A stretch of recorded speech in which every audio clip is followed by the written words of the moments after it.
Bonjour, dans cette vidéo, nous allons apprendre à dessiner une frise des temps géologiques. En général, la consigne est la suivante. Dessiner une frise des temps géologiques en utilisant l'échelle suivante. 1 cm représente 200 millions d'années. Puis, placez les événements décrits dans le document 2. En général donc, on vous donne un document, ici un tableau qui répertorie les différentes ères géologiques avec la date de début et la date de fin, et un texte qui contient des événements concernant l'histoire de la Terre. Dans un premier temps, nous allons calculer, grâce à l'échelle, la longueur totale de notre frise. Notre frise correspond à l'histoire de la Terre. La Terre s'est formée il y a 4,6 milliards d'années. Nous allons donc devoir dessiner une flèche qui part d'il y a 4,6 milliards d'années, qui va jusqu'à aujourd'hui. Il faut donc connaître la longueur de notre flèche en se servant de l'échelle. Calculons donc les longueurs sur la frise de chaque période. L'échelle nous dit que 1 cm correspond à 200 millions d'années. L'âge de la Terre, on a dit 4,6 milliards d'années. Or, l'échelle est en millions. Nous allons donc devoir convertir les milliards en millions. Et je vous rappelle qu'un milliard, c'est 1000 millions. La Terre a 4,6 milliards d'années. Ce qui nous fait donc, si on enlève la virgule, 4600 millions. Je l'écris ici. Donc dans mon tableau, âge de la Terre, 4600 millions.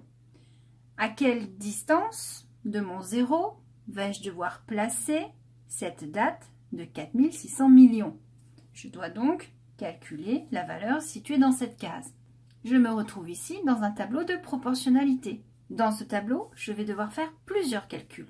Je vais donc devoir trouver mon pont multiplicatif qui me servira à faire tous mes calculs. C'est-à-dire, à chaque fois, retrouver des centimètres. Je vais donc devoir trouver quel calcul faire pour aller dans ce sens. Donc, comment je fais pour passer de 200 à 1? Eh bien, j'ai divisé par 200. 200 bonbons divisé par 200 personnes, ça me donne bien un bonbon par personne. Ma frise va donc avoir une longueur totale de 23 cm. Je prends donc une feuille vierge, je vais mettre mon titre, frise des temps géologiques. Maintenant, je vais dessiner une flèche qui va vers la droite, ça représente l'avancée dans le temps. Cette flèche devra faire 23 cm. Je dessine ma flèche et attention, mon zéro est ici. Et donc là, j'ai 4,6 milliards d'années. Alors on met GA pour giga année. Les gigas, ce sont les milliards. Voilà, j'ai donc ma frise qui est prête. 4,6 giga années formation de la Terre. Et aujourd'hui, attention, mon zéro s'arrête ici. Ce n'est pas la pointe de la flèche. Je vais donc maintenant me servir des événements présentés dans le texte et les positionner au bon endroit sur la frise. Lisons le texte et cherchons des dates et l'événement associé.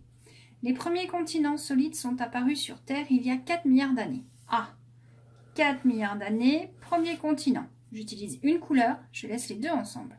Maintenant, je change de couleur. Alors que les océans sont apparus il y a 4,4 milliards d'années. 4,4 milliards d'années, c'est les océans. Vous voyez comme ça, quand je vais relire mon texte, je ne vais pas me tromper. Bleu avec bleu, orange avec orange. Je change de couleur. Les plus anciens êtres vivants connus datent d'il y a 3,8 milliards d'années. 3,8 milliards d'années, plus anciens êtres vivants. Ah, ils étaient aquatiques. Ça va ensemble. L'apparition du dioxygène dans l'atmosphère, il y a 2,3 milliards d'années, a permis le développement de la vie aérienne il y a 480 millions d'années. Dans cette phrase, j'ai deux événements, deux dates. Apparition du dioxygène, 2,3 milliards d'années. Développement de la vie aérienne, 480 millions d'années. J'ai donc 1, 2, 3, 4, 5 couleurs, 5 dates à placer, 5 calculs à faire. Je vais reporter les dates dans le tableau. Premier continent, 4 milliards d'années. Continent, 4 milliards d'années. Attention, on est en millions. Donc on rajoute 3 zéros. Les océans, 4,4 milliards d'années. 4,4, je redescends, 4400. Les plus anciens êtres vivants datent d'il y a 3,8 milliards d'années, ils étaient aquatiques.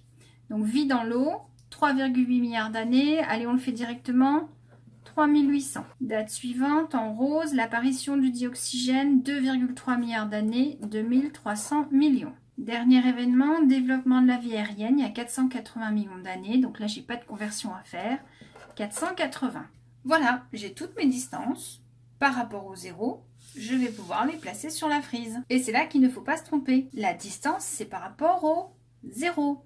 Donc, l'âge de la Terre, on a dit, c'est 4600 millions d'années par rapport à aujourd'hui. À ce moment-là, la formation des océans, 4400 millions d'années, c'était à 22 cm. Je prends donc mon zéro de ma règle, je mets ici et je remonte à 22 cm. Donc, soit je mets mon zéro et je mesure 22, soit je mets ma règle à l'endroit, je mets 22 sur ma frise et le zéro ici correspond donc à 22 cm.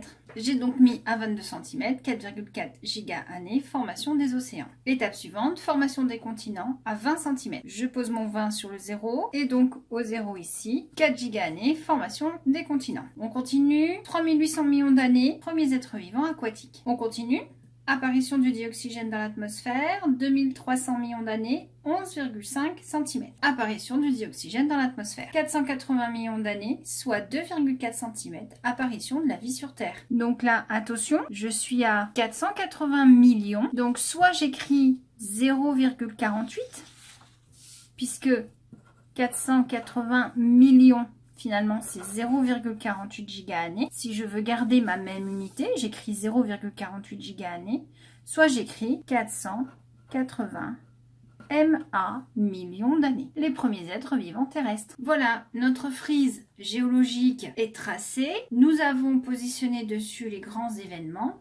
Mais au final, avons-nous répondu à la consigne? Eh ben non. Reprenons la consigne. Dessiner une frise des temps géologiques en utilisant l'échelle suivante, puis placer l'événement décrit dans le document 2. Ben, c'est ce qu'on a fait. On a tracé une frise, on a placé les événements du document 2. Mais alors, à quoi il sert celui-là? Eh ben oui, une frise des temps géologiques, on va mettre les périodes dessus et ensuite on va rajouter par-dessus les événements. Donc là, il nous manque finalement les périodes. On a lu trop vite la consigne. Bien faire attention à la consigne. Donc c'est pas grave, on peut le rajouter sans problème. Nous allons donc retracer un tableau, mais au lieu de mettre cette fois les événements du document 2, nous allons mettre les dates de début et de fin des différentes aires géologiques. Donc on a toujours la même échelle.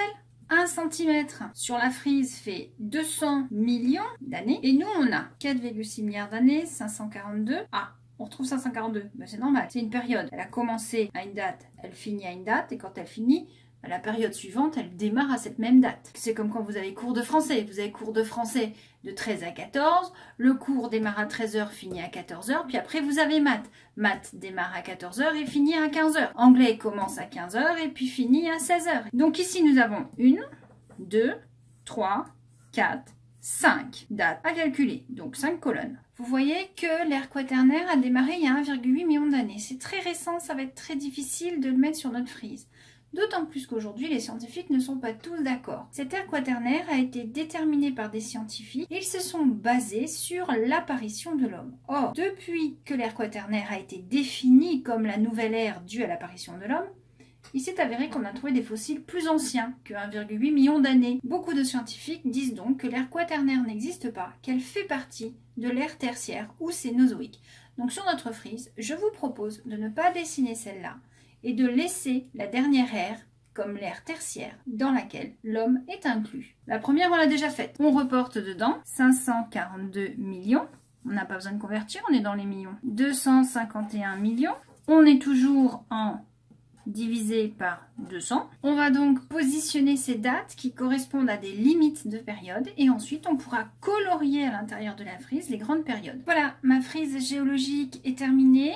J'ai mes grandes aires qui sont repérées par des couleurs, j'ai mis ma légende et sur cette frise, j'ai mis les grands événements. Donc maintenant, on peut voir que effectivement, les grands événements ont eu lieu au début de l'histoire de la Terre et c'est ce qui a permis le développement de la vie et que finalement, la vie, ça fait pas longtemps qu'elle existe sur Terre et nous, encore moins longtemps. On est tout par là, tout petit, tout petit, tout petit. Et si on existe, c'est parce qu'il y a 65 millions d'années, il y a eu la disparition des dinosaures qui ont donc laissé des espaces libres et permis aux mammifères de se développer. Voilà, à bientôt!